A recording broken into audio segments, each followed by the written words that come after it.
and Gabby Williams were slow to get up after a collision underneath the basket. Here's what happened. Well, that is a major collision for the two of them. They both knock heads. It took them both some time to get to their feet. Lexie Hull took a brutal head-to-head collision that had fans convinced her night was done. But just minutes later, she was back on the court, sporting a knot on her forehead and diving for rebounds like nothing happened. That single moment of grit summed up everything you need to know about this Indiana Fever squad. They walked into Nike's big Caitlin Clark celebration night without Caitlin, missing half their guard rotation, and still walked out with a season sweep over the Seattle Storm. So how did Hull, Aaliyah Boston, Odyssey Sims, and Kelsey Mitchell completely flip the Fever's narrative in one night? And what did Aaliyah Boston say after the game that has the entire locker room fired up? If you're rocking with the Fever, drop "Hey, I've got the Fever" in the comments. Let's go. Woo! First home game. Got a dub. Let's get it. Big dub. Let's go. Fever dub. Bow. Woo! Dubs. It's giving. Indiana's challenges began long before the opening tip. Caitlin Clark was still sidelined with the groin injury that had kept her out since mid-July. Joining her on the unavailable list were Sophie Cunningham, Ari McDonald, and Sydney Colson, all dealing with season-ending injuries, while Chloe B continued managing knee discomfort.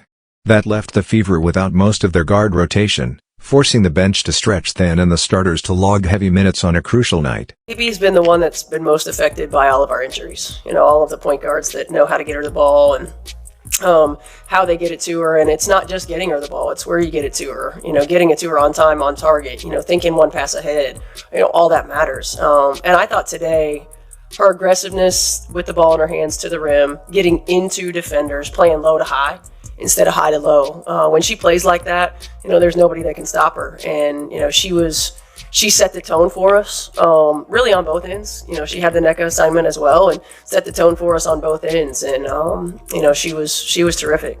The timing couldn't have been tougher. Indiana had just dropped 4 of their last 5 games, sliding back toward the edge of the playoff picture. They entered the matchup with a 19-18 record, holding the 8th and final postseason spot, while Seattle sat just ahead of them in 6th. Every possession carried weight, not just to avoid another losing streak, but to climb in a standings race separated by a single win. For both players and fans, the urgency was impossible to ignore. Aaliyah, this is a string of games, beginning of a string of games against the teams you're competing for a playoff spot against. Did this game feel more important in that regard? And I guess how big was it to get a win in this one? Yeah, going into this game, we talked about that this was going to be a big game for us, considering the standings where Seattle was. But, going into the West Coast trip, right now we're just going to focus on LA. That's kind of been our motto this entire season, is just focus on the game ahead of you, be where your feet are. And so starting tomorrow, we're going to be looking at LA. But, this next string of games is definitely important for us, but we got to take it one game at a time. Yet, the atmosphere inside Gainbridge Fieldhouse told a different story before tip-off. Caitlin Clark's new Nike logo reveal had transformed the arena into a celebration, with banners draped along the railings, promotional shirts filling the stands, and fans lining up to take selfies against branded backdrops. The night was carefully built around Clark's superstardom and her influence as both a player and a cultural icon. But the irony was clear: Clark was on the sidelines, watching from courtside as her teammates fought to keep the team's playoff hopes alive. Feels good. Got the pants, got the charms, necklace, zipper, everything. On the floor, the adjustment loomed large. Without Clark's outside shooting to stretch defenses and missing several veteran ball handlers to steady the offense, Indiana had to rely on inside scoring and rebounding just to stay competitive. Seattle, featuring a veteran core still fighting to secure their own playoff positioning, looked like the kind of opponent that could fully exploit Indiana's short rotation. Few in the building expected anything more than a close fight at best. It's special. There's very few people who get the opportunity to say that they have a logo and to make the impact that she makes, not just, I think, in the sport, but globally, just by being who she is. She's a connector. She brings people together.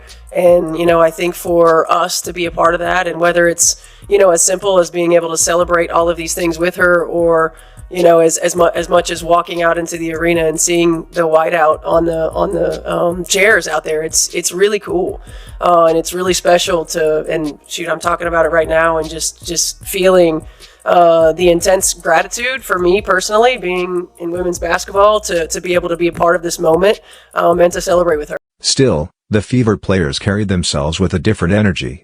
Instead of letting injuries and the night's off-court celebrations define them, they embraced the moment as a test of toughness.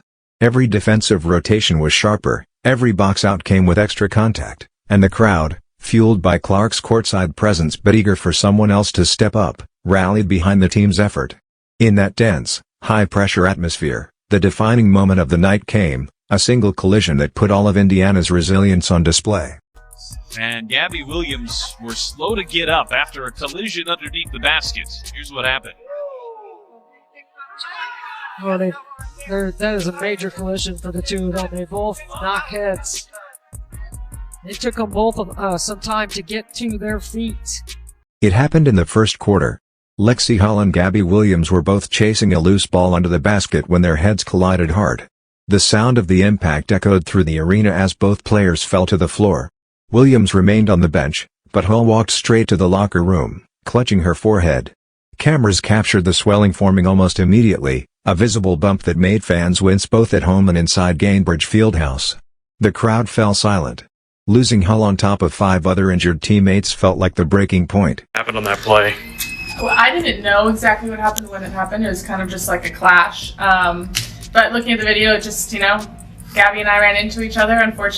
Unlucky. I think we both have knots on our heads, so we both kept playing, so it's all right. Were you pretty dazed when you... Yeah, I think it's more like what just happened, big collision. I just need some time. Felt my face, felt a growing knot, so that doesn't feel good. Storm basketball. The new starters, Kelsey Fixer, Lexie Hull, sinking to the feet.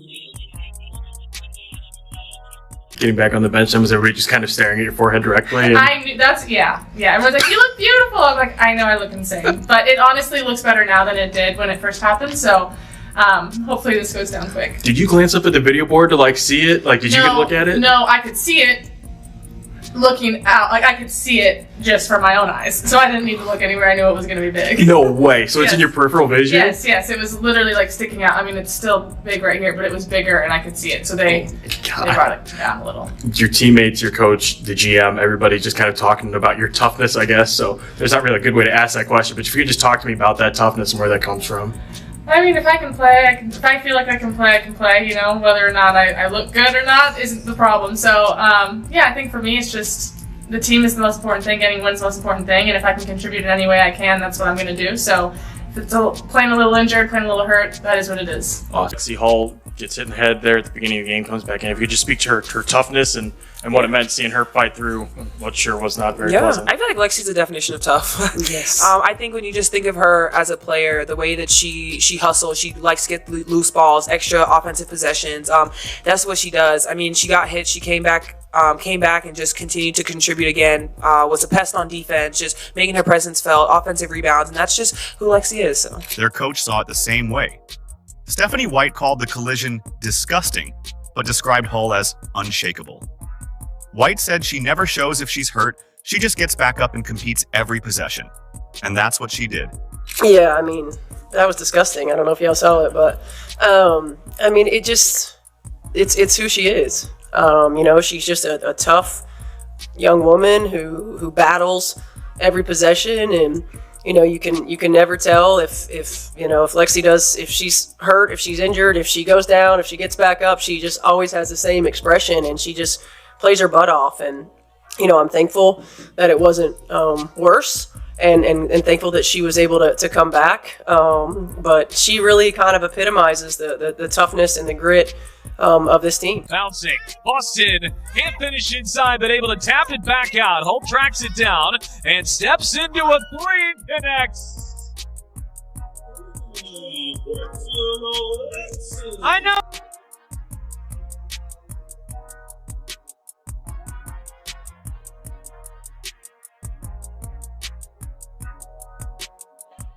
Nice! And good hands there by Aaliyah. Boston just wrestles it away from Agumake. And here is Mitchell. Usually you'd have a 2-for-1 right here if you had Caitlin Clark on the floor, but without Caitlin Clark, you really need to get a good look. They do get a good look, and it's Boston to Mitchell.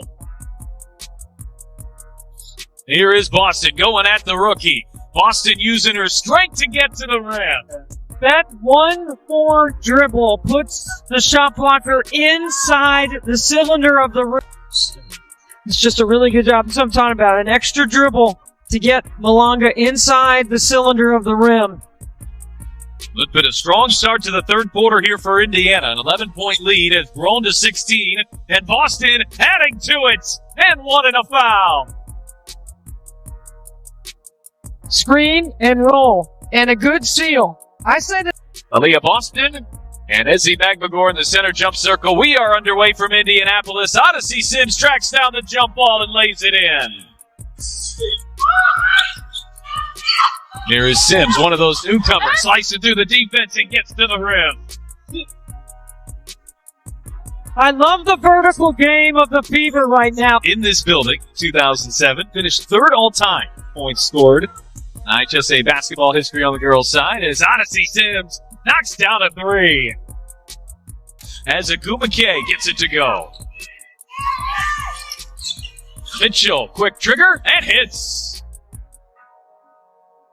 Unguardable. No one can guard.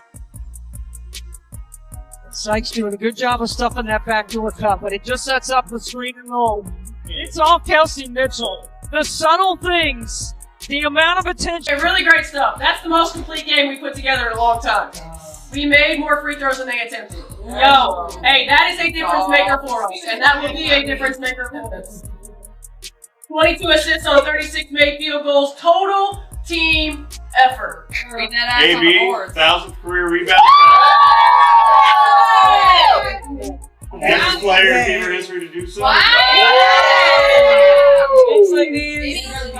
And Cal set a new franchise record for most points in a single season.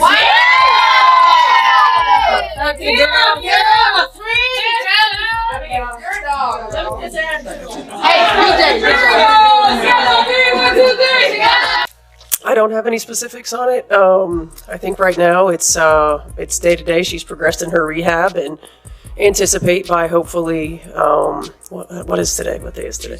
Tuesday. By hopefully end of the week she'll be on the floor at least in practice. What have you been missing without her? I was talking to her recently about what she brought to you guys, but what do you feel like you've lacked when she is absent from these games? The ability to spread the floor for AB. I mean, really to have another person that can knock down a shot and we can create some space for AB to go to work on the interior. Just curious on a big picture, was Caitlin able to go through your little walkthrough or whatever you normally do? And what do you want to see ultimately to get comfort whenever the time comes? Yeah, she went through our walkthrough yesterday. Today it was very short, prior to game time, but she went through it yesterday, and I want to see her in practice, live in practice. I want to see her continue to work to not just build endurance, but to be able to handle contact 94 feet as it's going to be in game, and to be able to do that and sustain from an endurance standpoint. And that's going to take multiple practices to make sure that there's no regression. And as most of us know, when we get fatigued we look different, and see how she plays through fatigue.